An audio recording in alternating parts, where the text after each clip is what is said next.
अस्सलाम वालेकुम।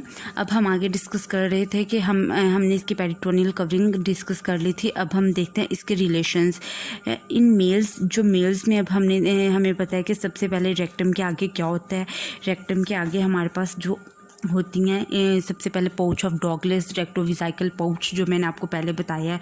ठीक है, ये हमारे पास पाउच ऑफ डॉगलेस फीमेल्स में होता है। रेक्टो यूट्राइन पाउच भी जिसको हम कहते हैं, और रेक्टोविसाइकल पाउच जिसको मेल्स में कहते हैं। ठीक है, रेक्टोविसाइकल पाउच ये मेल्स में होता है। ये हमारे पास जो अपर पार्ट है, इधर हमारे पास रेक्टोविसाइकल पाउच होता है, और रेक्टोविसाइकल पाउच के साथ हमारे पास क्या होता है, आगे यूरिनरी ब्लैडर पड़ा होता है। ठीक है, यूरिनरी ब्लैडर के साथ हमारे पास इसके आगे बिल्कुल कॉइल्स ऑफ इंटेस्टाइन्स होती हैं। उसके नीचे ये अपर 1/3 पे कॉइल्स ऑफ इंटेस्टाइन आई जाती हैं, और जो लोअर पार्ट है वहाँ पे हमारे पास क्या होता है, यूरिनरी ब्लैडर होता है, प्रोस्टेट ग्लैंड होता है, सेमिनल वेसिकल्स होती हैं, वेस डेफरेंस होती हैं। क्योंकि ये सारी जो है ना, ये प्रोस्टेट के अंदर चीज़ें एंटर हो रही होती हैं, और प्रोस्टेट जो है ये बिल्कुल रेक्टम के आगे पड़ा होता है। ठीक है, अब ये हमने सारा कुछ इधर मेल्स में ये सारी चीज़ें होती हैं, और जो कि मेल्स में क्या होता है, हमारे पास होता है यूरिनरी ब्लैडर होता है। ठीक है, यूरिनरी ब्लैडर के साथ हमारे पास सारे वेस डेफरेंस होती है। वेस डेफरेंस के अलावा सेमिनल वेसिकल्स होती हैं। सेमिनल वेसिकल्स के अलावा हमारे पास क्या होते हैं, प्रोस्टेट ग्लैंड होता है। ये सारी चीज़ें होती हैं। और जो फीमेल्स हैं, फीमेल्स में क्या होता है, अपर 1/3 पे हमारे पास क्या होता है, रेक्टोयूट्राइन पाउच होता है, और कॉइल्स ऑफ इंटेस्टाइन्स होती हैं। लोअर 1/3 पे क्या होता है, हमारे पास विजाइना होता है। ठीक है, ऊपर 1/3 पे यूरिटर और पाउच ऑफ डॉगलेस होता है, और ठीक है, और जो लोअर 1/3 है वहाँ पे हमारे पास क्या होता है, विजाइना होता है। ये हमारे पास फीमेल्स में थी। फीमेल में हमारे पास आ जाती है vagina plus recto uterine pouch, यहाँ रेक्टोयूट्राइन पाउच ऑफ डॉगलेस भी इसको हम कहते हैं।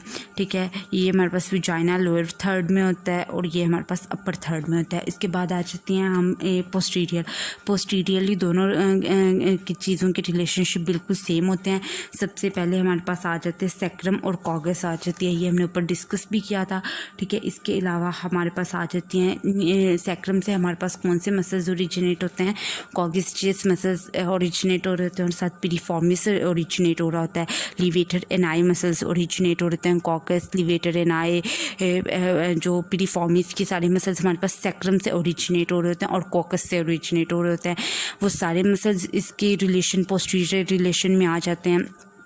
इसके अलावा हमारे पास जो होती हैं सिंपथेटिक चेन होती है। ठीक है, सिंपथेटिक चेन होती है जो कि हमारे पास सैक्रल बोन जो सैक्रम होती है उसके ऊपर रन कर रही होती है।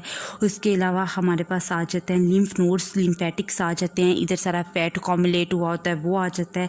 इसके अलावा हमारे पास जो इधर हमारे पास जब अयोर्टा डिवाइड हुआ होता है तो हमारे पास मीडियन सैक्रल वेसल निकलते हैं, वो बिल्कुल हमारे पास सार्कोइलिक ज्वाइंट पे रन करती है, वो आ जाती है इसके पीछे। और भी इसके पीछे रेक्टल और सुपीरियर रेक्टल इन वेसल्स आ जाती हैं। जो सारी चीज़ें इसके बैक साइड से पास कर रही होती हैं, वो सारे इसके पोस्टीरियर रिलेशंस में आ जाती हैं। ठीक है, इसके अलावा फोल्ड्स हमने पहले भी डिस्कस कर लिए थे। ट्रांसवर्स फोल्ड्स होते हैं, हॉरिजॉन्टल फोल्ड्स होते हैं। ट्रांसवर्स फोल्ड्स जो होते हैं ये हमारे पास परमानेंट फोल्ड्स हैं, 3 तरह के होते हैं।